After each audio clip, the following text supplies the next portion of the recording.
Hello and welcome to the Gers TV. My name is Cy Leslie, live at Rhodes Palace in Rhodes for the 2023 convention for the European Rangers Supporters Association. I've got Rangers legend David Robertson here today. We're first of all going to speak a wee bit about the convention, then his career as a football player, and then some of the funny stories, shall we say, as a manager, where he managed in different parts of the world. David, do you want to tell us a wee bit? This is the first convention you've been involved in, is that right? Yeah, it's the first one, first ERSA one anyway. They're always great. I've done the one in Nars, I've done that a couple of times. But I think this has been great. It's just great catching up with everybody. Obviously the supporters that are here, but it's just, there's so many laughs and, we came here a week before, me and my wife, just a relaxing time. And in the last 4 days it's been pretty hectic, but it's passed so quick and it's pretty sad that it's over now. Yep. But I've caught up with many people. Some people I haven't seen for a long time, and just listening to everybody's stories, and just it's a great togetherness. And I think when I started off at Aberdeen, and I wouldn't think I'd be sitting here today at a Rangers convention. So it's amazing how things change and your life changes. But I think it's a fantastic experience, just the whole Rangers thing. And even though it's a long time since I played at the club, you're still sort of remembered, and you can still tell all the stories that happened there as well. But it's just been a fantastic, and I think everybody organised it. It's not easy to organise these kind of things, and it's been pretty flawless, to say the least. Okay, it's been hot, and I managed to play my first 90 minutes for 5 years. In fact, it's the first time I've gone above a walks for 5 years. So well, you were only going to play 5 minutes. I was going to play 5 minutes, but I think when you put that jersey on, you see that wee badge and that, and you think, oh no, I can't come off. Unless it gets sent off after 6 minutes. Yeah. So I'll just quickly talk about that. We had the charity match. We've spoken about it in another video with Vernon, but you got to play with some ex-Rangers players again. And how do you feel when you meet different players from different generations? Obviously, you have a wee chat about football and your careers, but it must bring a lot of memories back as well. No, it is. Yeah, it's the first time I've met Marco Negri. Obviously, Marco's been here for the 4 days. Yeah. I left Rangers when he came in, and obviously when you're still, not part of a club, but you've been at Rangers for 6 years. You still watch everything that's going on, and he was fantastic in the time he was there. The amount of goals he scored, and it was always the same when you leave your club. But I think Marco's fantastic, and he's 2 years younger than me. But I think on the show the other night, he was about 10 years younger than me. He's still pretty fit, and obviously Gordon Smith. He's a few years older than you. Oh, he's a lot older than me. I thought he actually made me look good, to be fair, for times. But Gordon, I've done a few events with Gordon as well, and it's always great to catch up. And as many times as I've seen him, he's always got a new story to tell you. But as I say, it's just great to come here. And I was very apprehensive about actually playing in this game but thankfully it started off a slow speed and got slower, so that suited me down to the ground. Yeah, I know you used the word apprehensive here, but your partner Kim, your wife, said to me, You're a moaning face so-and-so about the game. and that knee, you have heard about it all week. But it was great to see the ex-players playing and the fans turning up and enjoying it. So would you recommend the convention to other fans if they want to come next year? 100%. I think it's not just the game, it's just, and there's a question and answer, but it's all I think it's more that they get together. Everybody sits together, you have meals together, they all drink together, obviously. I know at my time at Rangers, that was a big part of the culture. But it's just fantastic being there, and so many stories. And I think guys like Gordon Smith, such a wealth of knowledge, not only just his time at Rangers, but his career at Brighton, and obviously time at SFA, and on the director of football at Rangers. So much experience, so many stories. And then obviously you get Marco, who's got obviously his time at Rangers, but also the stories of playing in Italy for a long time, and his even just personally, you talk to him about his adaptation to coming to Scotland and playing at Rangers. But the one common thing that I find that everybody that's here, that Marco might not have been at Rangers for that long, and I was there for 6 years, and previously I had a season ticket at Aberdeen. You just suddenly realise what the club's all about, and you feel part of it, no matter where you've come from. And you play for clubs, your hometown clubs and whatever, but as soon as you come to Rangers, your life changes and your outlook in football changes. And I don't know what it is. If it's just just being part of Rangers. Yeah, it's a great experience. Yeah. So, David, I'm going to speak about your career with Rangers in a minute. Before I do that, it's just a hot topic just now, obviously, with the current form of Rangers. I'm not going to ask you to criticise ex-players or anything like that. It's just to get your viewpoint.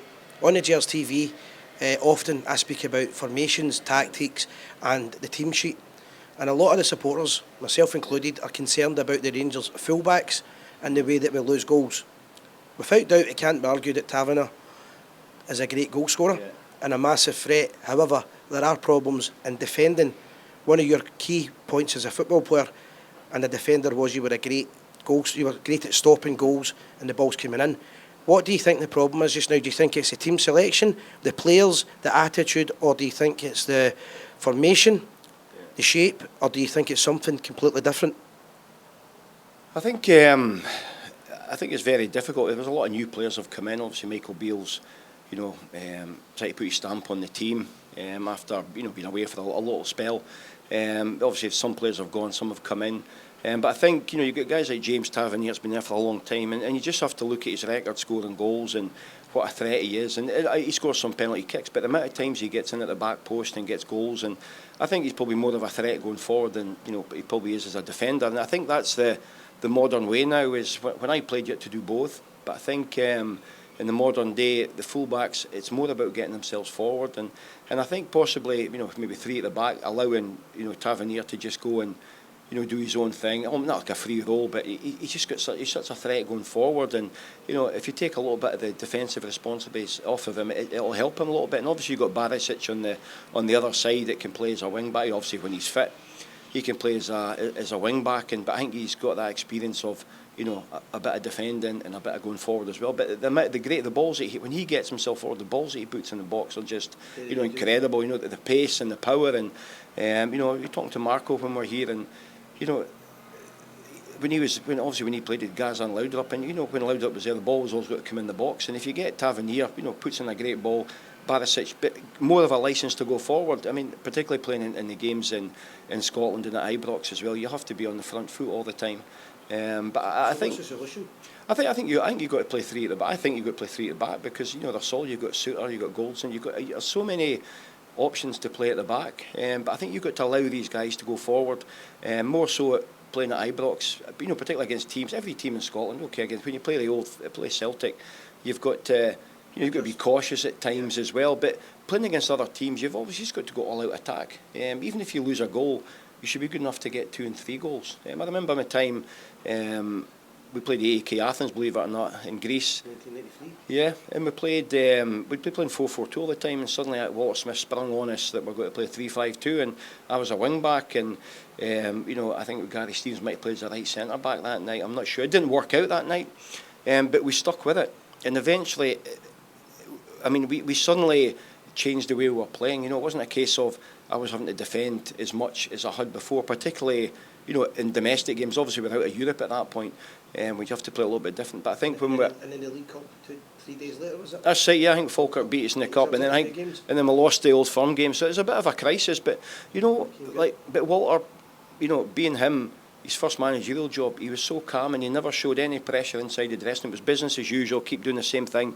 And he could quite easily have decided, no, we're going to go back to playing 4 at the back, but he stuck with it. Yeah. And I think that was, a lot of people don't, people obviously say Laudrup was there and, Basil Bolly came in and later on Gaza came in.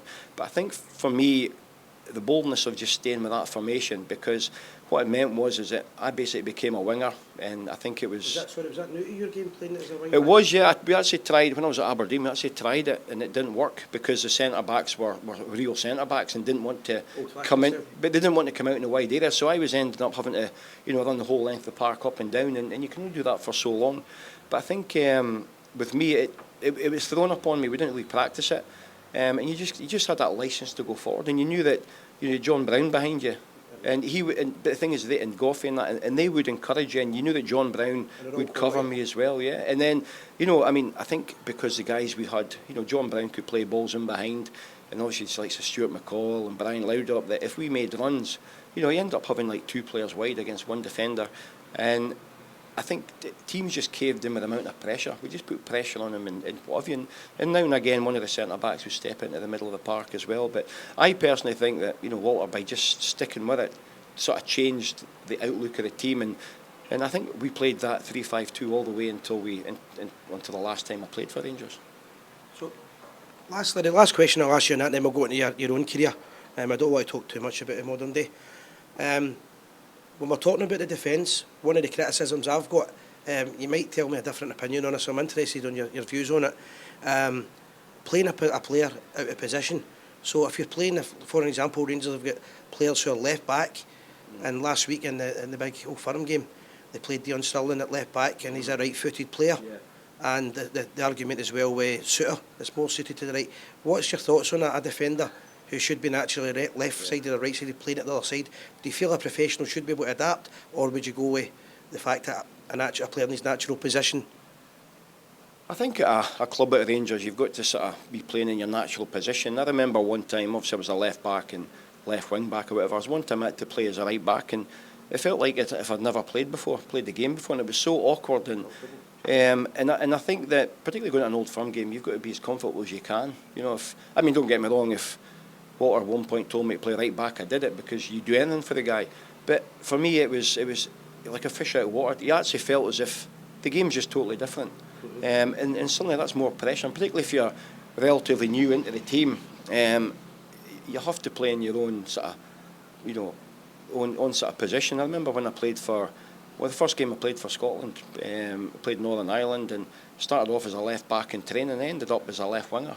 And apart from school, I never played as a left winger, and I felt so like it was just positionally and everything. A lot more pressure on you then. It is, yeah. I mean, that was the first game. It was a friendly game, but you just didn't feel as if you were comfortable in what you were doing. Yeah. And particularly if it's new, it was new to me then, and obviously, Old Firm games are very, very difficult, and a guy like Brendan Rodgers are going to spot the weakness. Yeah, so it's difficult, but again, like I say, there's a lot of players coming in. There's been injuries, there's been all sorts going on, and just like that period we had with Athens and Falkirk and Celtic, it just takes a little bit of time to get everything going. I remember that famous interview with Chick Young and Walter Smith. That was I think that was a week after Athens. Yeah, I think it was after the Falkirk game. I think it might have been. Same month. And then he's getting all this stick about Laudrup being no good, and Basil Boli. Basil Boli 6 months ago won the Champions League. And obviously played for France, and Laudrup is against Rangers as well. Yeah, that's it. Yeah, but it just takes time to settle. And it even took guys like Brian Laudrup, who's probably one of the best players ever to play for Rangers.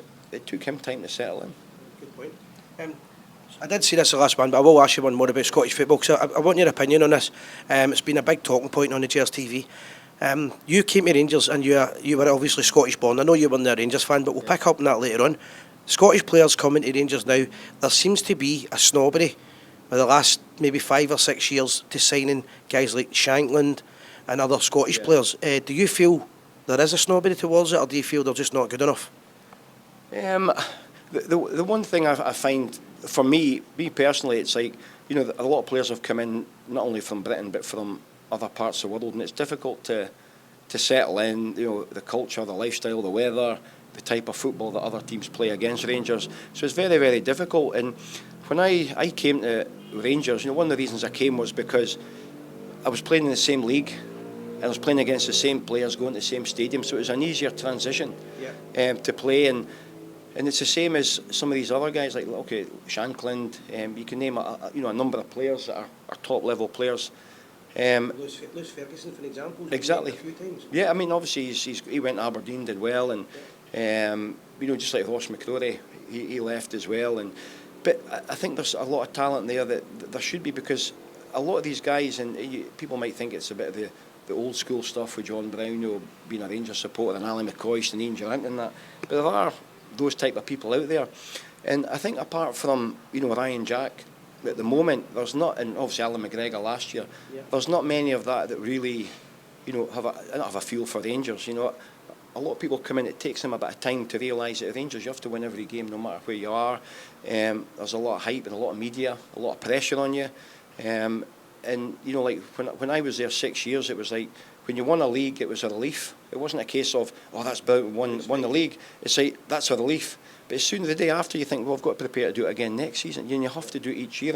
And players do find it difficult. But if you get guys that have been in Scotland, have played at Ibrox and understand the situation, like, when I was at Aberdeen, I used to run down the tunnel at Ibrox, and, the sheer noise when you run out there, you think, this is going to be a pretty tough game. You sort of doubt yourself before you got on the pitch. And then you end up signing for Rangers, and the first game was against St Johnstone, and you run out on the pitch, and suddenly you feel like 12 foot tall, and you think you've got that extra man, and you feel like $1 million. So the support make a big thing, and some players can cope with that, and some can't. Yeah. Notably, when you mention that, I'm just remembering Theo Snelders when he came to Rangers. He was a good goalkeeper, but he simply couldn't cope. But let's go into your football career now, David. Aberdeen, Glasgow Rangers, Leeds United, and Montrose. Would that be right in saying that was all the clubs you played for? That's the ones I played for. Okay, so obviously you played with Aberdeen, and you don't hide it, the fact that you were an Aberdeen supporter as a kid. Your brother's still a passionate Aberdeen fan, and you're an Aberdeen family. Talk us through your last game with Aberdeen, because we spoke about it the other night. That was interesting. Signing for Graham Souness, but joining Walter Smith's team, in the next 6 years of being a Rangers player, and how it felt when you first signed. Yeah, I was obviously at Aberdeen. I'd been there for 6 years as a professional, played 5 years in the first team, and it came to the end of my career, and my end of my time at Aberdeen contract was up, and probably the previous season there was teams like Arsenal, Manchester United all wanting to sign me and what have you. So I had a year left, and by the time it came, come close to the end of the season, my agent had met with Graham Souness, and he'd offered me a contract to go to Rangers, and so it all looked like it was going to happen. And then I remember we're going on training at Aberdeen. This was when I think at that point Aberdeen were getting closer and closer to Rangers in the league, and obviously Rangers had so many injuries that we at the time I thought we've got a good chance at catching it and what have you. And then Graham Souness obviously did the deal, and we're coming back from training at Aberdeen with a minibus that used to take us back, and all you heard was the radio on there and said breaking news from. So sorry, can I interrupt you? A minibus taking you back to Aberdeen? No, it was a minibus taking us back to Pittodrie, because we'd change at Pittodrie, go in the minibus to a park, a bit like what Rangers did earlier on. From Ibrox, right? Oh no. He's only asking. No. So we're coming back, and breaking news from Ibrox, Graham Souness has resigned and gone to Liverpool, and I was like, oh my God. So you think you're not going? Yeah, I think that's a deal all off. And did the Aberdeen players know at this point? No one knew. No one knew at that point. Right. Yeah. So apart from myself and obviously my dad and my mum and my wee brother and stuff, they all knew. But I remember a couple of days later, Walter obviously contacted my agent and said, no, the deal's still on. And we actually, it was probably 2-3 days before we actually played the league decider game, and it turned out to be the last game for Aberdeen. I actually finally met Walter Smith, shook hands and agreed to go, and 3 days later I actually met him in Stonehaven, just outside Aberdeen. He drove up. Best chip shooting. That's it, yeah. No, it was good. It used to be it was a car park of the old Commodore Hotel. Anyway, we shook hands, and that was it. And but it's a funny feeling, because Aberdeen, we had to go there and get a draw to win the league, and I'd already committed to Rangers next season, and if so you knew at this point. Yeah, I knew. So I go into this game, and it's funny. I've always been very single-minded in what I do, and that day I gave everything, because I wanted to have a championship medal. Because I'd never had one, but knowing that I was going to Rangers, I was going to probably sign for them, and then officially get announced probably a few days later. And I gave everything, but it just wasn't to be that day. But the one thing that stuck in my mind that day was the club deck was getting done, or getting built, or what have you. So there was no dressing rooms. The away team, I think Rangers were in the porter cabins, and I'll never forget going out to the game. You're in this porter cabin, and all the noise, and the atmosphere, and the stamping of the feet. Our porter cabin was actually shaking before, and a lot of the players looked at each other as if to say, again, like what I've said earlier, it's like, what's that, half beat before you go on the pitch? Rangers needed to draw. Aberdeen needed to draw. So Rangers needed to win. Yeah. So what happened was, the week before we played St Johnstone at Pittodrie, and we won 2-1. Rangers lost at St Mirren. But I think it was Motherwell. It might be Motherwell. St Mirren. Maybe it was St Mirren. But I remember we got in the dressing room, and I'm not sure what the score was, but if the Rangers game finished, it would mean they'd need a draw or something. But if it was either St Mirren or Motherwell, whoever scored, they scored another goal, which meant we just needed to go there and draw. And the atmosphere in the dressing room, everybody's jumping about, because we're in there listening to the radio that Rangers' opponent scored another goal, so that meant we'd have to go there and draw. And the atmosphere was almost as if we'd won the league.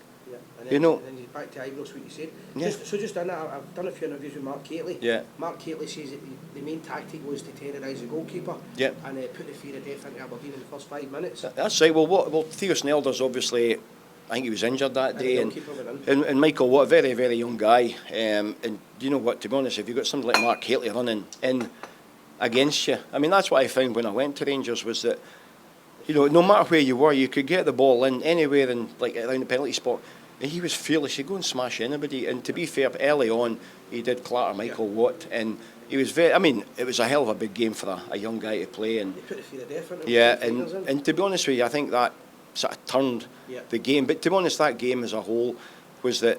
I think Ian Durrant ended up playing at left back at one point. John Brown ruptured his Achilles. And still played. Yeah, and they played on, but that just showed you the fight. You know, we weren't there with a full strength team. Rangers had, you know, it patched up to play. I think somebody else pulled a hamstring and played on. I'm sure Haley was injured when he took his boot off the end of the game.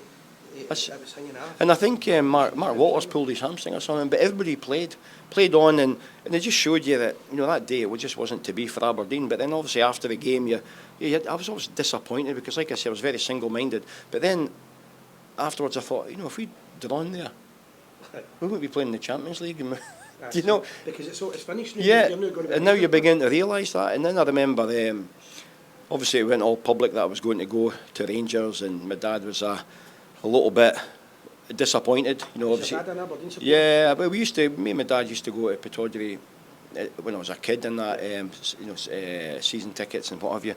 So he was a bit disappointed, but I eventually got his blessing after the cup final against Airdrie when we won it, and he says, you know, it's the best thing you've ever done. But to be fair, he went to every game. It must have been difficult for him being an Aberdeen supporter, but he was going to sort of look at his son. But the day that I signed for Rangers, my first day at Ibrox was probably the most terrifying day in my career, because we went down the night before. I think we stayed in a hotel there, and I drove it, and we went to be there. Training started at 10, I think it was, or 10:15. I didn't know what time to get there, and obviously had to wear a collar and tie, and I didn't want to be in too early because in those days I was deadly quiet. You know, a lot of people say my time at Rangers in the dressing room, probably never spoke once unless I had a drink in me, and then I'd talk a bit more. But so I remember I parked round the corner at Ibrox, and I'm trying to think, what time do I go in? So I got to about 9:30, so I was right, I better go in. So I parked the car outside, and I walk in, and Stan, the commissioner, was there. And so he got the walkie-talkie, and Jimmy Bell comes in, and so he takes me down. And I remember walking down the corridor down to the dressing room, and if somebody had said to me, look, you can jump in your car and go back up to Aberdeen, I'd have been gone. You know, I was terrified. And then you go in, and Jimmy walks me in the dressing room, and the first people I see is in the corner, Ali McCoist, Ian Durrant, Ian Ferguson, and Mark Catley. And I'm thinking, please don't let me go there. I don't want to go there. And anyway, I was just virtually there. I was actually next to Ian Ferguson, and Jimmy Bell says to me, he says, there's no squad numbers, but it's like a training number. And he says, that's your number there, number 6. He says, you've got big shoes to fill, Terry Butcher. And I'm thinking, oh, brilliant, thanks a lot. But to be fair to Jimmy, the day I left with Rangers, he says, I never ever thought anybody could fill his shoes, and you did. So that meant a lot to me. And obviously I was made to feel really welcome, but it was difficult because there was like Mikhailichenko, there was Goffey, there was Haitley, Mark Walters I think was still there, there was Terry Hullock, Mo Johnson was still there at the time, and I thought, but I'd been in a dressing room with Alan McLeish, Willie Miller, Jim Layton, you know, big names as well, but just the sheer fact I was at Rangers, and the first day it was terrifying. So what was the highlight of your 6 years with Rangers? I think the hard part, not hard part for me, was when we played, any time we played Aberdeen, particularly at Pittodrie, I used to get a real hard time. You know, obviously I got death threats, and my dad's car got done in, my brother got bullied at school. So I didn't realise all that was going on. But when I went to play at Pittodrie, and you know, I got booed, but it just gave me that determination to go on. And I'll never forget when I was a young guy at Aberdeen, just got in the first team, played next to Willie Miller, and I was only 17, and he crucified me every day. I mean, Big Alec was next to me as well, and Big Alec was the comforting one, the nice guy, and encouraging Willie, just any mistake, even his mistakes, I got blamed for it, for everything. Yeah. And then two Rangers supporters as boys, I know. Yeah, that's right. Yeah. That's right. Yeah. And then obviously the season where we won the treble. Yeah. I think Aberdeen that season, if we weren't so exceptional that year, they'd probably have enough points to win the league that year, because it was pretty high up. And then obviously we beat them in the League Cup. Obviously we won the league, and then the last game to clinch the treble it's probably the perfect scenario. It was against Aberdeen. It was at Parkhead. We were in the home dressing room at Parkhead. And then obviously we managed to win the game 1-2. Neil Murray, I think, and Mark Haitley scored. Yeah. And then I think Aberdeen scored just before they went to hang on. And the relief at the end was probably the most memorable game. And then obviously, thinking back to my time at Aberdeen, Willie Miller used to have a go at me all the time. And Willie was the manager of Aberdeen at the time. And just seeing his face deflated sort of made it all the more special, Yeah. Just grab a mic. Just to ponder on your relationship with the managers at Rangers. As I said, you could have been playing under the great Graham Souness, who was a legendary figure, and it was the Souness Revolution. You never played under Souness at Rangers, you played under Walter. Just how, obviously he's highly rated and he's a very successful one in modern day football, Rangers' most successful manager. How did you rate him as a manager and a man and man management? I think Walter, I think, obviously there's a lot of rivalry between Rangers and other clubs, but I think everybody at other clubs liked Walter. Yeah. Nobody had a bad thing to say, because he was honest. But I think with me, the first thing he said to me when I actually signed for Rangers was, you look after me and I'll look after you. And that's probably the only thing he really said to me. And what he did to me was, it was only a couple of hours from Aberdeen, but we'd go and play Aberdeen at Pittodrie, and he'd tell me on a Wednesday, go get yourself up to Aberdeen, we'll see you in the hotel Friday night. So he trusted me to go and train them, yeah. So obviously it was big. When you go play in Aberdeen, it's big games. And then after the game, he would say if we'd won, he said, right, I'll see you on Wednesday. So going up and spend a bit of time with Yeah, so that sort of things. His man management was fantastic. But I think for me, I think he gave me a bollocking once against Hibs. And for my first semi-final, he says, you're hiding, be confident, get the ball. I don't care if you kick the ball at the park. We're at Rangers, we can't have anybody hiding because everybody wants to beat us. And that stuck with me. He never gave me another bollocking after that. But he was just great with me. And because of that, the confidence he gave me, even I think it was after the third year that the foreign rule changed. Yeah. So I knew that left backs, you're not going to waste a foreign spot on a left back. No, because it was very hard to get the balance right. Yeah. So any player you got had to be the right player. Yeah, but then after about 3 years, it changed. And that was the one time I thought to myself, I could be out of here. Mm-hmm. But I got a new contract, and it just, he made you feel like $1 million, but he was under so much pressure there. But I just think he's just a great guy, and even afterwards you'd see him. I remember I signed for Leeds United, and him and Archie were at Everton, and I spent a bit of time with him, and just him and Archie were a great combination. I had Archie at Aberdeen for a big chunk of time, so I knew Archie. But Walter was he was like a gentleman. But when he walked in that dressing room, it was like, I'll never forget the times in the dressing room. But what it's like with McCoy and Durant. They're all, they're just, having fun and cracking jokes, and the banter was great, and it was lively, and it was just always such a positive place. But as soon as Walter came in, it was just silence, because it was just, here's this guy coming in, but he had such a presence. I've heard Graham Souness is the same when he walked in. Okay, a bit like Steven Gerrard that came to Rangers. That probably never. Souness never managed. Gerrard didn't manage, but they had a stature because of who they are and what they did as a career. And Walter he didn't have that playing career, but just his sheer, he was just a fantastic guy. And you've talked to everybody and all say you've done through a brick wall for Walter, because you win games. It's for the fans. It's for Walter. It's not for us. Yeah. So just on that, just a quick question I've thought about here in my head. Yeah. You're obviously talking about Walter Smith, the gentleman, but at the same time, to be a proper successful manager, you need to have the fear factor, and you need to have that wee bit where the players respect you.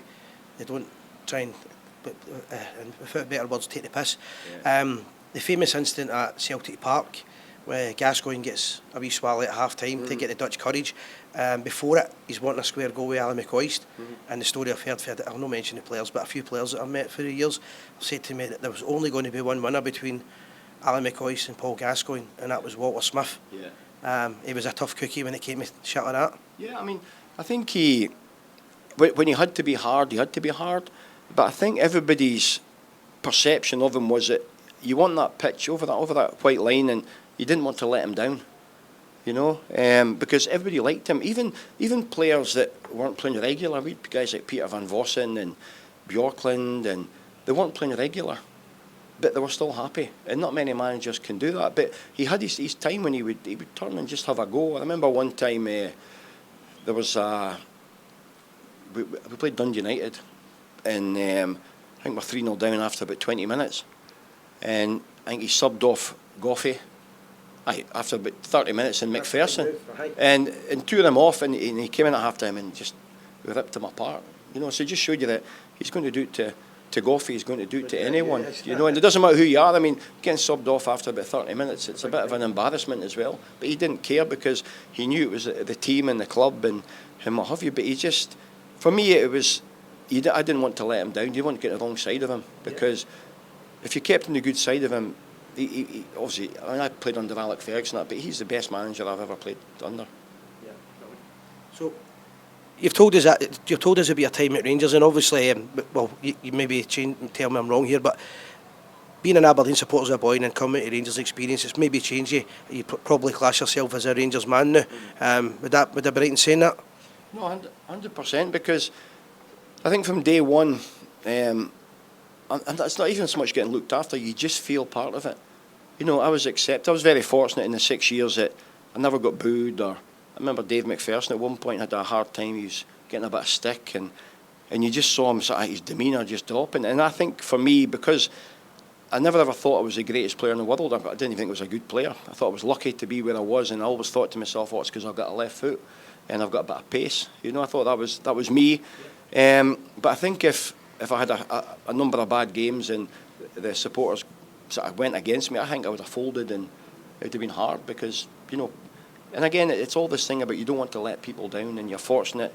But I just feel that, even now you come to things, you're remembered as, you're playing in a fantastic Rangers team, and I always think I was lucky to have played in that team, and and obviously the 9 in a row, and what it meant. It didn't really hit home to me until probably the 8th one, exactly what it meant. And then obviously I decided to move on, but I know not a lot of people know this, but I actually, after about a month or so, I got my agent to phone David Murray, asked to go back, and obviously it was a non-starter. I just didn't enjoy it. You think, everybody says to you, you leave Rangers and it's never the same, and you always think the grass is greener.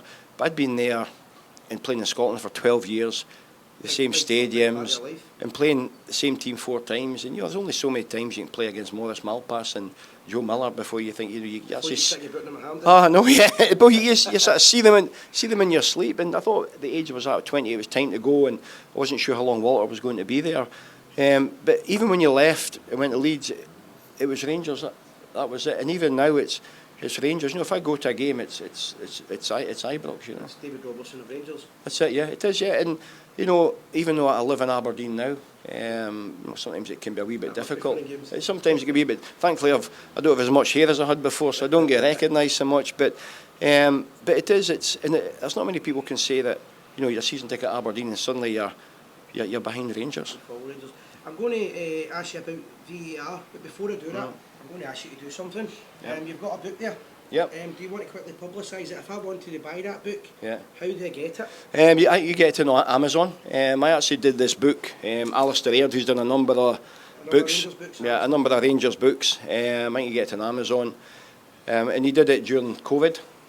It's just a little bit of story about my life and my time in football, even as a kid growing up in Aberdeen. And that it just shows you that the quiet man roars. It's I mean, I was painfully shy when I went to Rangers, and the funny thing was, obviously it's well known that I did 2 documentaries with swearing and stuff like that, and I remember I went to do the corporate hospitality at Rangers, and I remember somebody says to Alan McLaren spoke to me, and he says, you know what, he says, have you seen that documentary about Robbo? He says, Robbo who? He says, David Robertson. He goes, what, a documentary, a movie? I call it a movie. He says, what was it, a silent movie? Well, we'll talk about all that in a wee minute. What's your view, just quickly, we're going to go into your managerial career in a minute. What's your views on VAR? I think it's very difficult. I think it's a good idea, but I lived in America for 10 years, and I saw American football and basketball, all these like also similar to VAR, and it just slowed the game down. And but I think now in football, even though they can watch it as many times, they still get things wrong, which I would have always thought that everything it's going to be 100% sort of foolproof kind of thing, but it's not. Obviously, people see things different ways, and I mean, we talk about Rangers, the situation at the moment, but if that goal stood, we probably wouldn't be talking. There wouldn't be so much negativity as there is now if it was actually if it was stood as a goal. And sometimes I've spoken to a number of people and says, I wonder what would happen. Leagues all over the world, if VAR wasn't here, would the same people win cups? And particularly in a cup, in a cup competition, you can be out based on a VAR decision, and I think it just slows it down. But I also feel that referees are very reluctant now to make a call. I agree with that. And they just wait. And the game could be going on for about 30 seconds, and suddenly it's just, I think it spoils it. I mean, American football's a slow game anyway, and obviously that makes it slower. So everybody's used to stopping and starting, the forwards coming on, the defenders going off. But football should just be about the speed of the game. And now you look at the games are 10, 11 minutes injury time, and it's just nonsense. But the thing is that it's only the big games that get it. So you look at the Scottish Championship, League One, League Two, there's nothing. So it's got to be across the board, and there's such an expense for the clubs. And it's the same as the referees. If a referee makes a bad decision, they'll go on about, he supports this team, he supports that team. And now it's VAR, he just supports this team and that team. So I don't think it helps the game to a degree, but I just think it's slowing the whole game down, and the referees are not. It's taking away the character away from the yeah. Because you must have had some banter. Yeah. You must have heard the banter in the old days, winding the referee up, and winding you up. That's gone. No, it's totally gone. But I scored a goal against Celtic that was offside. But if there was VAR, I would actually have scored a goal against Celtic. Yeah. Or maybe they got that wrong as well. I don't know. Well, you never know. So, last part of the interview. You've lived in the war-torn, violent, poverty-stricken part of the world for a few years, but enough about Aberdeen. Let's talk about Kashmir. You were the manager in India. Yeah. Is it India? India, yeah. Yep, in Kashmir. There's been a famous documentary about it. Just to get now that you're back in Scotland and you look back on it, tell us some stories about your time there. Yeah, well, the thing with people or football people in India is that you get sold the big story. So I remember even. So what was the big story? The big story was I was living in Arizona. We moved very briefly to Austin in Texas, and I was the technical director at a club there. But I had a taste of managing Phoenix Rising, who's now Phoenix. No, it's Phoenix Wolves. It was in. It's now Phoenix Rising. So I got back in it again, and it didn't last long because the financial issues and a lot of lawsuits and a lot of nonsense really. So I wanted to get back. So I remember I got a phone call from an agent out of the blue and says, look, in the space of 3 months, I got an offer to go to China, and then I got an offer to go to Uganda. And I never really sort of wavered. And then someone says, hey, this guy phones me up and he says, hey, I want you to go in, I've got an offer for you in India. And I goes, all right, okay, no problem. And he says, whereabouts? He says, Kashmir. And I had no idea Kashmir was a war zone. I thought it was just India. And I thought everywhere in India was like 1,000,000 degrees. But Kashmir's got 4 seasons, the harshest winters ever. Is that right? Yeah, it's brutal. So I remember, I says, I'll have a go at that.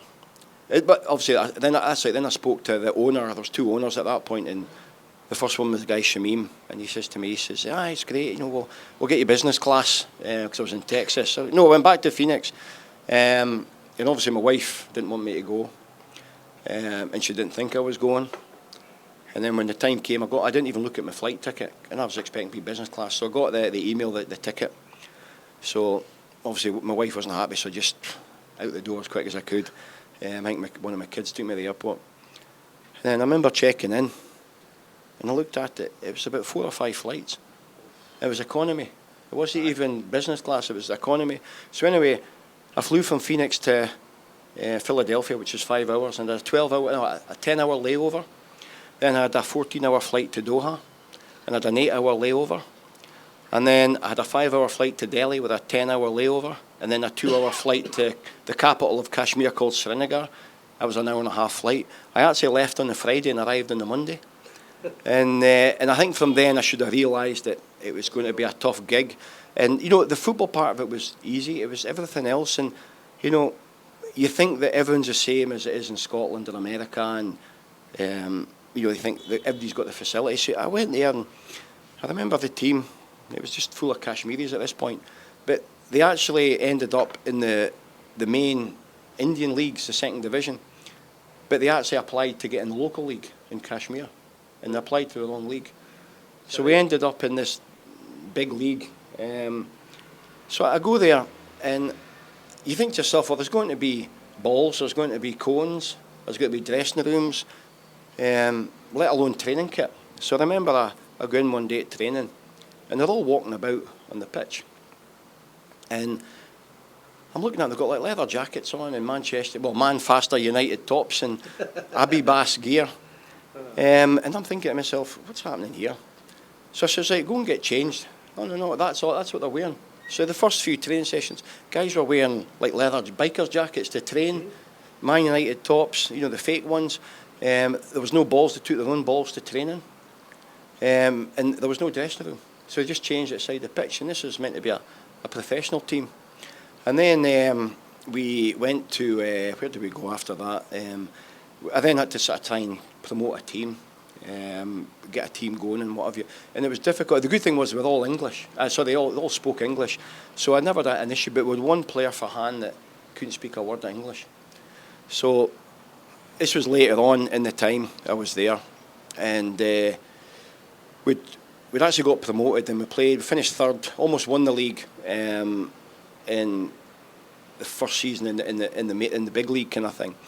So we were due to play a Minerva Punjab on the Saturday, and with 3 games left, and I think if we got like 6 points, we'd have won the league. Right. So anyway, there was a suicide bomb attack, 9 kilometres from the stadium.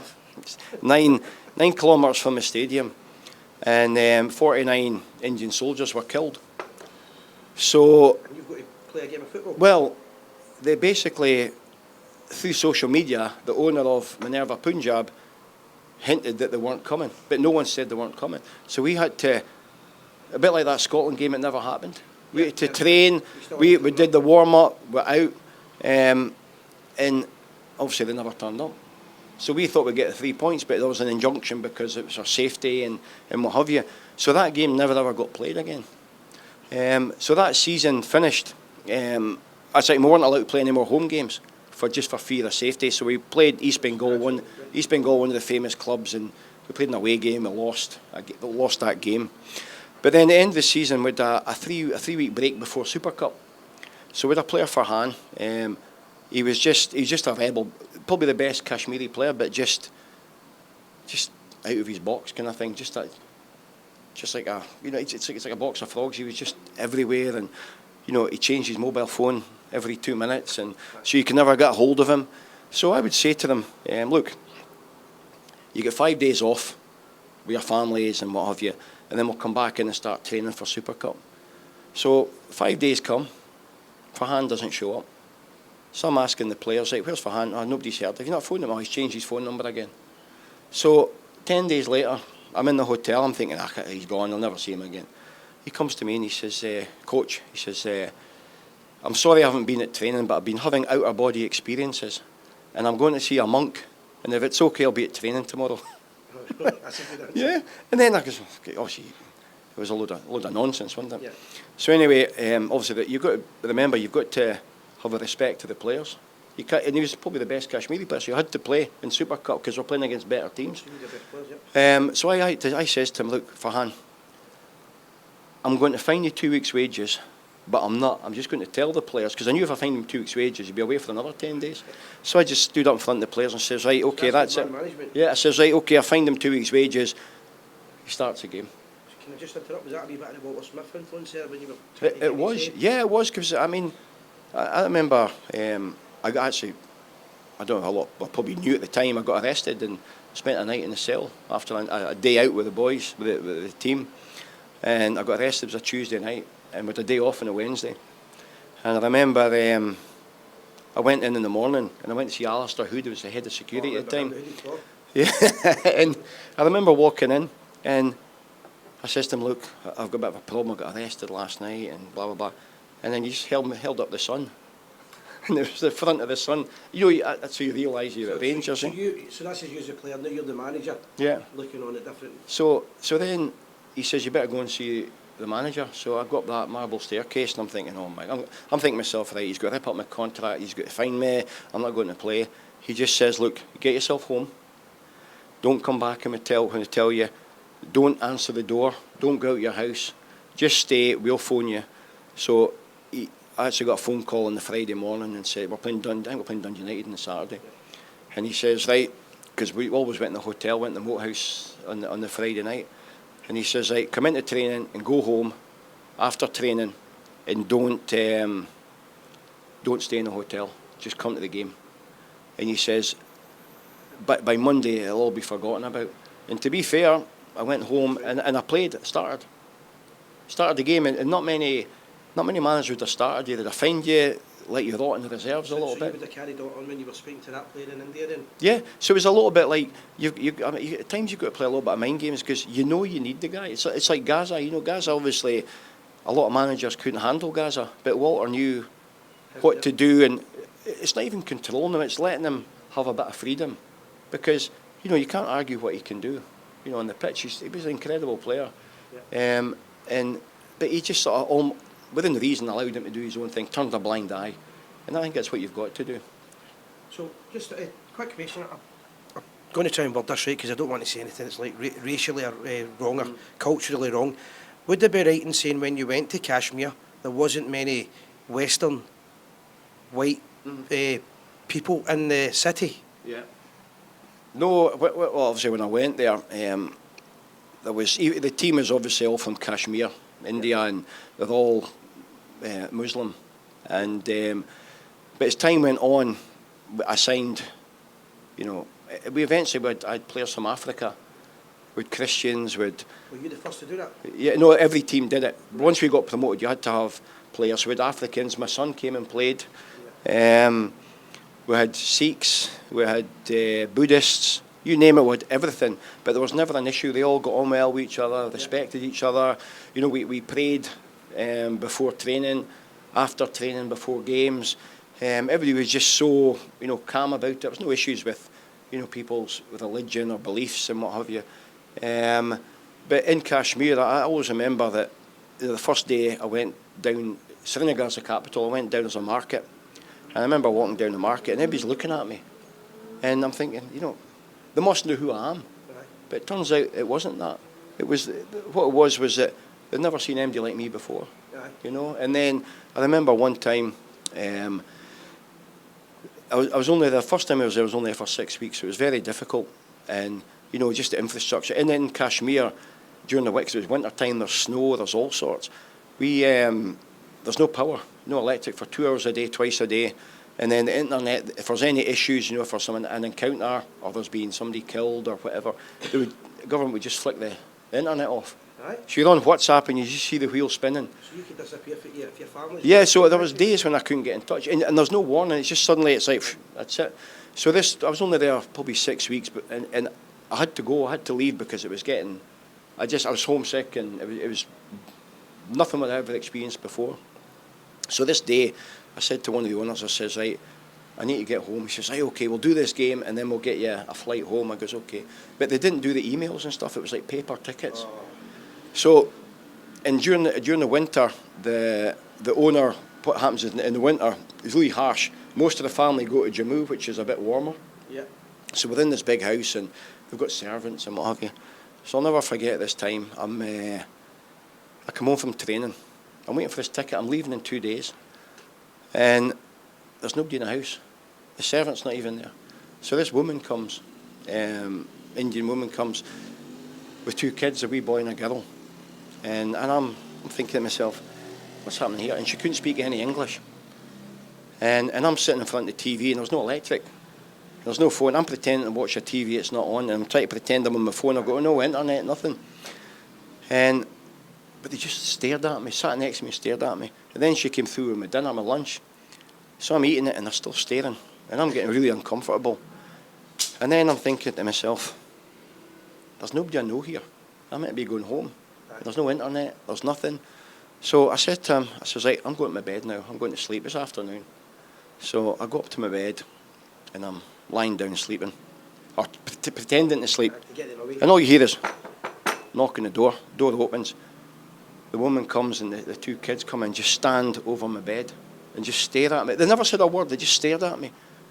And I'm thinking, bloody hell. And then I'm looking, I've got a wee laptop, a case, a laptop case, and I'm looking and I'm thinking, right, how am I getting out of here? I'm now thinking I'm getting kidnapped here. Have you seen that movie Misery? I've seen it. I'm thinking, this is me. I'm going to get beaten up here. And I'm trying to think, right, if I get my bag, I can go down. I can go out the window, down the drain pipe. And I'm thinking, well, where am I going to get internet to book a ticket? Honestly, I was panicking for anything. And then eventually the owner comes back in. And obviously I told him, he laughed about the whole thing. But for that thing, I'm thinking, a strange country that I've never been to. It is the most bizarre thing. And I just wanted to get home. You know, and eventually I got my ticket, went home.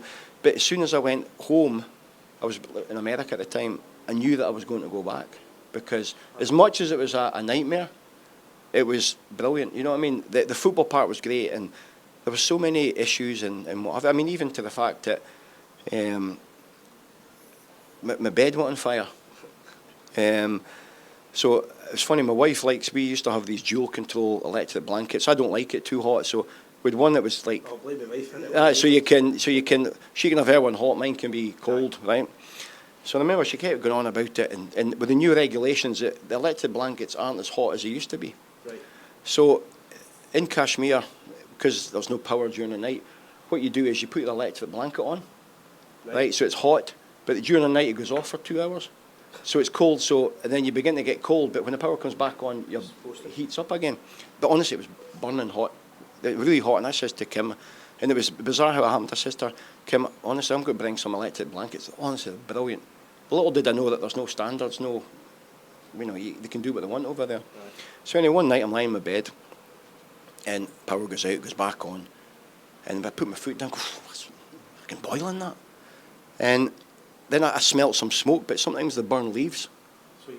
So I thought it's outside. Oh, right enough. And then I go down again. Oh, and it was like, honestly, it was on fire kind of thing. So I go and put the light on, and it's fucking smoke. My bed's black, and there's smoke coming up. And I'm thinking, what am I going to do? So I phoned Kim. I says, you're not guessing. My bed's away to go on fire. What do I do? What's she made? Yeah. And I says, what do I do? I didn't know what to do. So eventually I ended up, obviously I pulled the electric thing out. She said, just throw it. So I threw water on it. So then, because it was in the owner's house at the time, so he comes down because he smells it. Aye.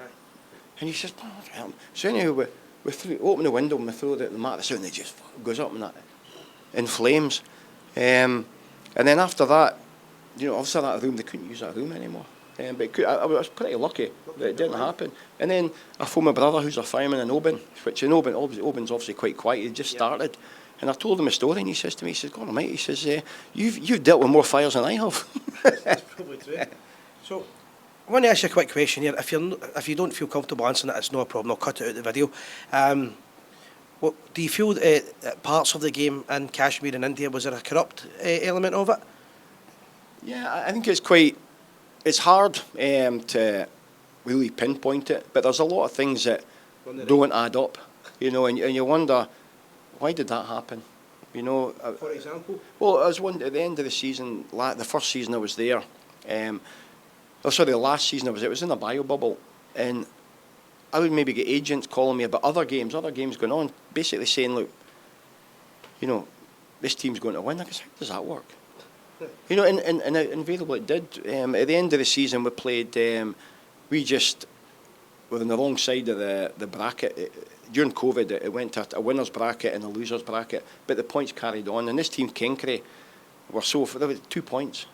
And I got told, I thought, well, there's no way we're going to get relegated, but I got told that they're going to win games. And they did. Right. And I'm not saying it's double, but I do think where we were in Kashmir, because nobody liked going to Kashmir, because what we would do is, because it's a war zone, and I think it was 7,000 feet above sea level, so teams would come up. So like for us, for example, for us to play an away game, we had to have 2 flights. We had to fly to Delhi, then wherever else. And it took about 2 days to get to an away game. But the season's round about the winter time, and obviously it's cold, but teams are coming. Everywhere else in India is like 90 degrees, so they're coming to play. So some players, some Spanish players then. So sometimes these players would end up going into hospital with hypothermia. It was that bad. And then we would obviously play the away games and what have you, but it was just so cold. And then because it's a war zone, every day at the stadium, we trained in the stadium, it got checked for bombs. So there's bomb sniffer dogs and there's a bomb detector. So I would always tell the guy with the bomb detector, 5 minutes before the way to kick off, go into the away dressing room and go around with the bomb detector. And they're like, what's this? Oh, we're just checking for bombs. And they're like, oh, yeah. Incredible. It was a great, as I say, it was a great experience. And, you know, obviously there's documentaries on it which were successful with the BAFTAs. And then, you know, I was fortunate enough to get an award from the Queen, a British Empire medal, just for my services to Kashmir in India. Sometimes I think it's from the stupidity of going there, but it was, you know, I'm glad that first 6 weeks happened. I wanted to go home, but I wanted to come back, and it was just a great experience. Obviously, my son was there, which made it a big difference as well. Yeah. Just a quick one. You reminded me of a story there. Sorry, when you're saying about stupidity and things like that. It's almost like being outfoxed by Ian Ferguson. Oh yeah. That's right, Fergie. I think nowadays big clubs will have someone that will take you where you're going to buy a house, but I took estate agent advice from Ian Ferguson, and he watches this show. Yeah, that's right. So he'll probably remember this. That I don't think he knows that I know, but anyway, he says, "Oh, come and buy this house, Callahome and Erskine, and what have you." So anyway, he sort of talked me into it, and I went there, and you know, the woman in the sales office of it a wee bit on says that I got his driveway retarded or monoblocked, because he conned me into buying a house there, and that house I couldn't sell it for years after that. Fantastic. I'm just going to finish up. Your book's called The Quiet Man. I'll put the link on the Gers TV for anybody that wants to buy it. It's highly recommended, and I'll try and do a competition. I'm going to buy one off him, do a competition signed as well. Just before I finish, I know it says The Quiet Man. I think personally you've been a great guest, great speaker. I've heard you speaking through the week. You've got a great knowledge of football. Great, you're very down to earth. One of the people. But what's the future hold for David Robertson in the next 10 years? Would you like to get into media, agency, or just the quiet life, or coaching again? Yeah, I don't know. It's hard. I think Scotland's very difficult. I think the good thing about when you coach abroad, it's for 8 months and you get a lot of downtime after it. But in the UK and Europe, it's like 24/7, 12 months a year, and I don't know if that's for me. So, I play a lot of golf, enjoy my life. I'm going to be a grandfather in a few months, so I just want to take a bit of time out. I do enjoy talking, for being somebody who would never say 2 words. I quite enjoy telling the stories, and I think particularly the India stories and the fact that, like, I never thought I was a great player. I thought I was shite, to be honest with you. And then obviously you go to India, and then you end up with obviously fortunate playing that team, but you end up with going to places like India and in America, and it's just there's so many stories you can tell about the experience there, and a lot of it's not even football related. It's just nonsense, because you go to India and it's like there's no common sense. What you think should happen, the opposite happens, and you scratch your head. How on earth did this happen? I was one time I went to scout a game. We played East Bengal in Kolkata, and the club put on a flight for me to go to Goa to watch. It was Gokulam Kerala. They were playing a team, and so it was 2 flights to get there. And then I went because we're playing Gokulam 10 days later. So I went and watched the game, and I got to the next day. Went to the airport, flew from Goa to Delhi. I'm sitting in the airport. I'm actually sitting on the plane through security, everything, and then everybody gets up and walks off the plane. And I says, "What's going on here?" "Oh, flight's cancelled." But I used to go back to Kashmir, and I goes, "How is it cancelled?"